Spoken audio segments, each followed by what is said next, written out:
Um, here's the plan. I'm changing the transmission fluid. It's a manual AX15 transmission, 5-speed. This will be the first change I've ever done on it. What I plan to do is, because the fill port is on the driver's side, and it's a little bit tough to get to, especially if you don't have a body lift,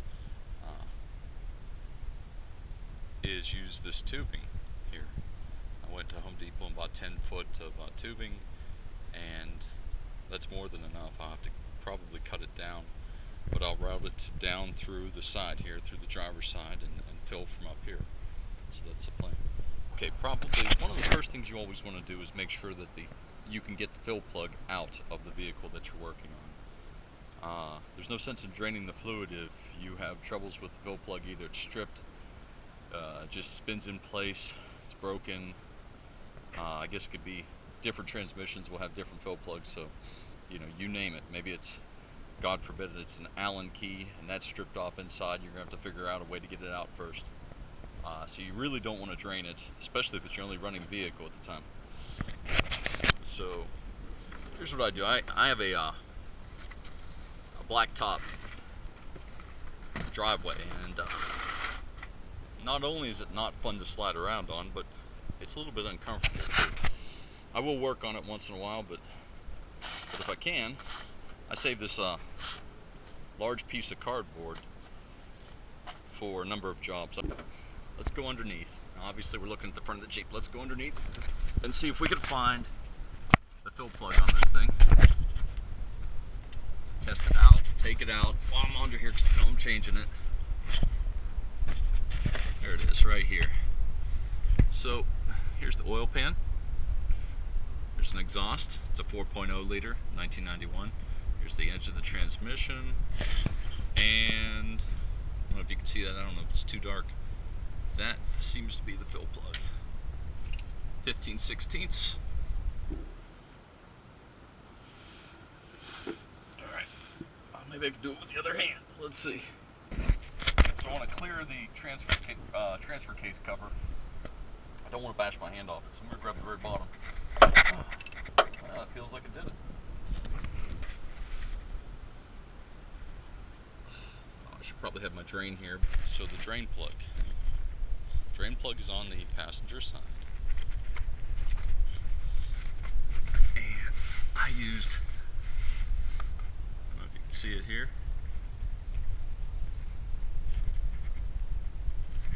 15/16. Seems to fit just fine. And again, passenger side. There's the front. Around. And there's the fill plug right there. So I don't know what we're gonna get here. Let's take a look, see if we see water in there.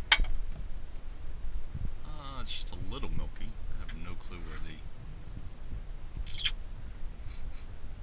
might be gear oil. I don't know where the plug went to.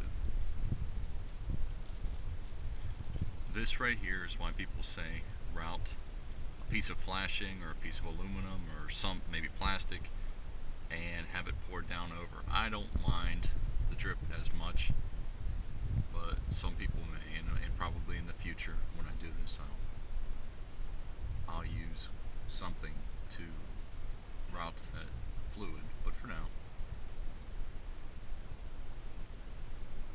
it's just fine. Alright, I finally found it. It fell onto the transfer case cover here. When I picked it up I felt it was mushy, so that's the magnet at the end that caught all the particles. It's a little mushy, but I've seen much worse on magnets.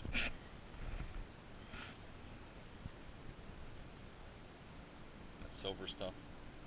It's not silver, it's gray.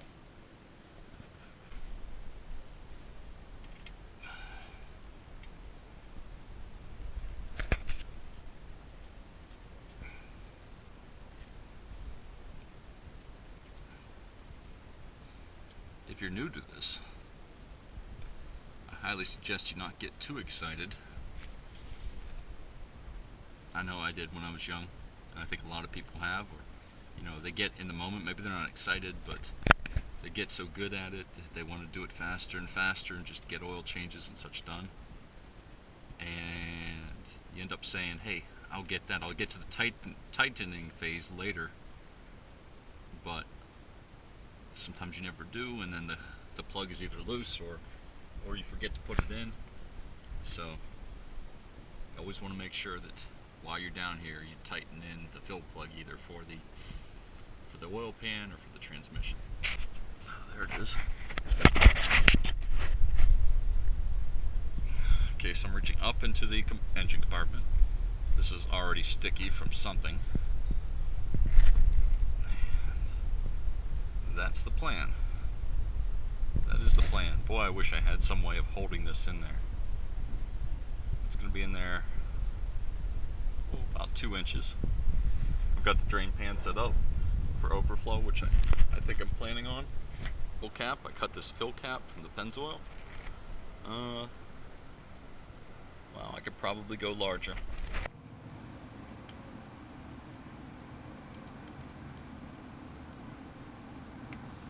Well, there you go. I have 2 of them, so I guess if I mess up on one, I'm okay with the other. Let's try this out. Yeah, that'll be fine. Right. What I did while it was raining, you can see it's dry out here now, is I measured the tubing for anybody wondering. I didn't measure the tubing I'm using because it's still in Jeep, so I measured what was left. If this was accurate, I bought 10 foot of clear vinyl from Home Depot, 1/2 inch outer diameter, 3/8 inch inner diameter, which seems to work just perfectly to get it flowing. I almost bought something a little bit smaller. It still would have fit over the nozzle, but then you're dealing with flow issues as far as speed and waiting for the fluid to go down. I'm not saying you're not going to wait for the fluid to go down in this, but this is going to be faster than smaller. I had 5 foot 7 inches left of supposedly what was 10 foot of clear vinyl. I'll measure this if I remember when I'm done.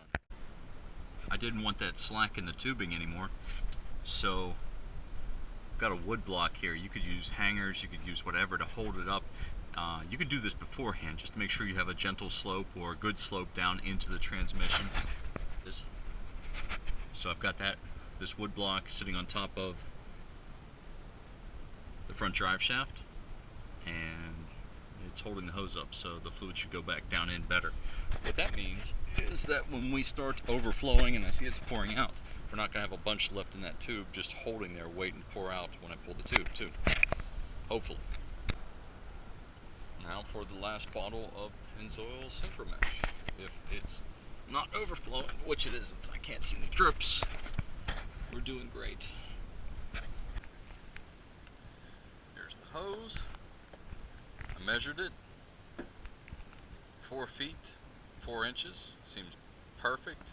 It could probably be 3 inches shorter, maybe even 4 inches shorter, and it would still work fine. I'll test that out. It's 4 feet 4 inches, so I'll see if you buy exactly 4 feet, if that will work with a stock lift or no body lift Jeep. Yeah, I routed it a little bit further back in the engine bay here. It's still about 2 inches into the transmission. I'm going to say if you did buy a 4 foot length of this hose, you could still get by with filling up the transmission. 4 foot might even be more perfect than what I have, which is 4 foot 4 inches. It wasn't dripping when I first checked it, but it is dripping now. But I did see, I'm not sure if you can see this line, which means it is coming out of the transmission, which means it is full. It's as high up as it's got to go before it comes out of this hole. So, try to position this so that it catches all the drips, even from my hose. Oh, it's still coming out. It's coming out of the transmission. So just a hair overfull, but I don't mind. Just a tiny bit overfull, that's fine. Twist it in there. Make sure the ratchet is on tighten. Okay, so they're snug. snugger, but I don't have any leverage yet. And really, that's just about all I want to do, I think. It doesn't need to be overly tight.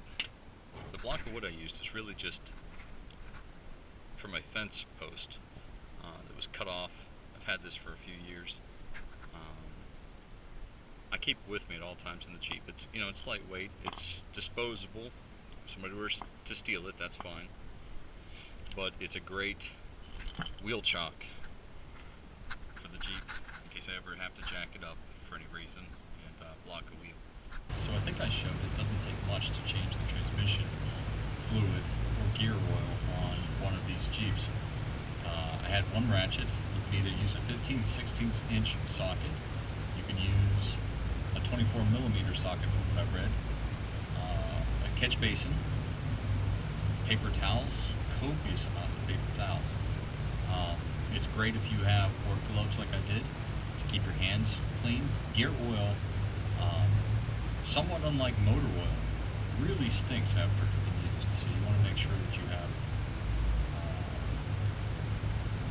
latex gloves or some type of gloves to protect your hands from the stink and stench, unless you don't mind that kind of thing. It doesn't readily wash off, so you're going to want to think about that. If it's your first time ever doing something like this, any place that sells oil and or gear oil has to accept it. So if you bring your catch basin to, let's say, an auto parts store, most any auto parts store I can think of, every one of them will have a place to dump your catch basin at. You're going to want to bring towels and maybe gloves there, and paper towels, or paper towels and gloves minimally, just to keep yourself clean. You're going to dump it into their catch basin a lot of the time. Sometimes they'll take it, they'll dump it, but most times you're going to dump it, and you're going to get it on yourself, especially after cleaning it up, putting it all back together, putting the cap back on your catch basin, if you have one like mine. And then you've got to carry it back to your car, and then you've got to drive home. And having greasy hands for that is no good, so think about that. Always remember that you're probably going to want to clean up underneath your Jeep after you ever change any fluid. You may not care about the underside of your Jeep, but what you want to make sure of is that you don't have a leak. And you're not really going to know if you have a small drip leak if you don't first clean off that area, clean off that drain plug, clean off the floor plug, clean off the area that you work from, enough so that it doesn't have any drips. It doesn't have any residual oil, residual gear oil. So try it. Post any questions you have. Try to answer them.